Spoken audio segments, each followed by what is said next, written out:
আমরা এখন যাচ্ছি রাম মন্দিরে। আসলে রাস্তায় যেতে যেতেই ভেবে উঠতে পারছিলাম না কোথায় যাব।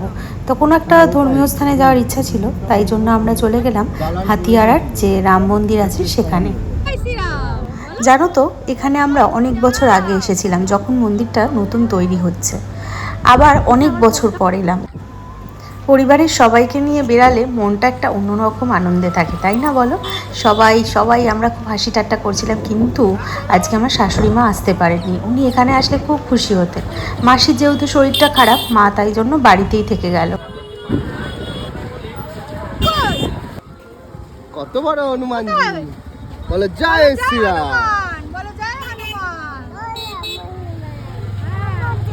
নম করো।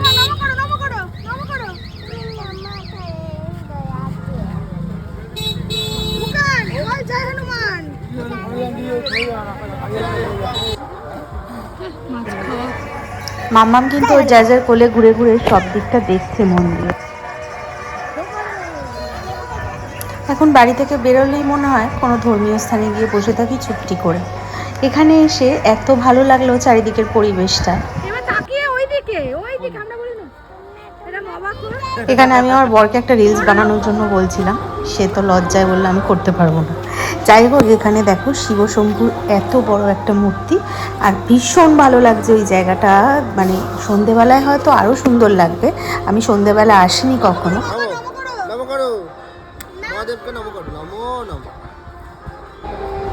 এইবার আমরা ভেতরে সব মন্দিরগুলো ঘুরে দেখবো এক এক করে, আর তোমাদের দেখাবো। হাতিয়ারার শ্রী রাম মন্দির এই অঞ্চলে একটি অত্যন্ত সুপরিচিত এবং জাগ্রত দেবস্থান। রাজারহাট নিউ টাউন সংলগ্ন হাতিয়ারা এলাকায় অবস্থিত এই মন্দিরটি স্থানীয় মানুষ তো বটেই, দূর দূরান্তের ভক্তদের কাছেও এক পরম শান্তির জায়গা। প্রথমেই আমরা চলে এলাম খাটু শ্যামজির বাবার মন্দিরে। এখান থেকে একে একে আমরা সমস্ত দেবতার মন্দির ঘুরে ঘুরে দেখব। তোমরাও আমাদের সঙ্গে দেখো।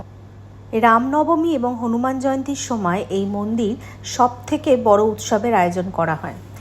এই বিশেষ দিনগুলোতে পুরো মন্দির চত্বর আলো এবং ফুলে সুন্দর করে সেজে ওঠে। দূর দূরান্ত থেকে প্রচুর ভক্তের সমাগম ঘটে। বিশেষ যজ্ঞ, ভজন কীর্তন, প্রসাদ বিতরণের ব্যবস্থা হয়ে থাকে। এছাড়া দীপাবলির সময়ও মন্দির প্রাঙ্গণে প্রদীপের আলোয় সেজে ওঠে। মন্দিরের প্রধান আরাধ্য দেবতা প্রভু শ্রীরামচন্দ্র, মাতা সীতা এবং লক্ষ্মণ। এছাড়া এখানে বজরংবলী বা হনুমানজিরও বিশেষ পূজা হয়ে থাকে। প্রতিদিন নিয়ম মেনে সকাল সন্ধ্যায় আরতি এবং ভোগ নিবেদন করা হয়। মন্দিরটি সাধারণত প্রতিদিন সকাল এবং সন্ধ্যায় ভক্তদের জন্য খোলা থাকে।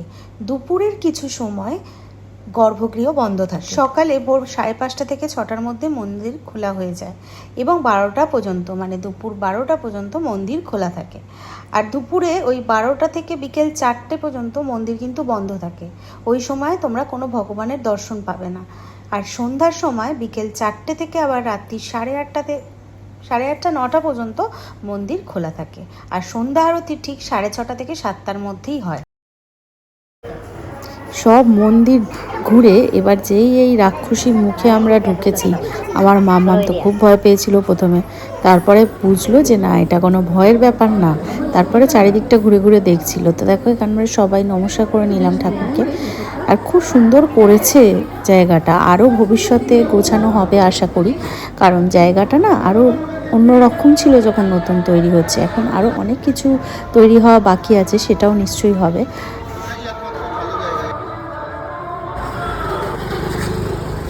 এখান থেকে বেরিয়ে আমরা গেলাম বিসর্জন ঘাটে।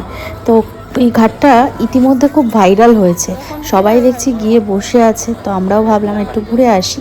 তো আমরা বেরিয়ে পড়েছি, এবার সেখানেই যাব। এখানে দেখো, মাম্মামকে ওর দাদু কিনে দিয়েছে গদা, আর এই যে বুকান আসছে ছুটে, খুব খেলাধুলা করছিল বুকান আর মাম্মাম। আর মাম্মাম তো ভীষণ খুশি। আমাদের বুকানের যত ইয়ার্কি ওর টিমনির সঙ্গে। দেখো, টিমনি এখানে একটা টোটো দাঁড়িয়ে ছিল, সেখানে টিমনিকে তুলে ও টোটো চালাচ্ছে।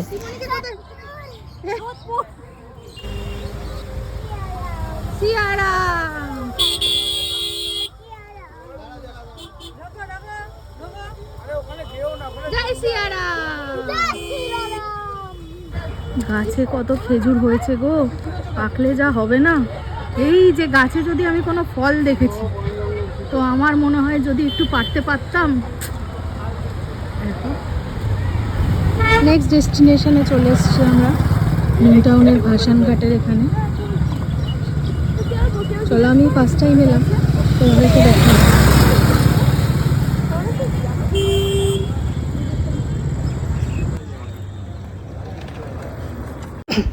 এই জায়গাটার সঠিক নাম না আমি ঠিক জানি না, জানো তো? তোমরা যদি কেউ জেনে থাকো অবশ্যই কমেন্ট করে জানিও।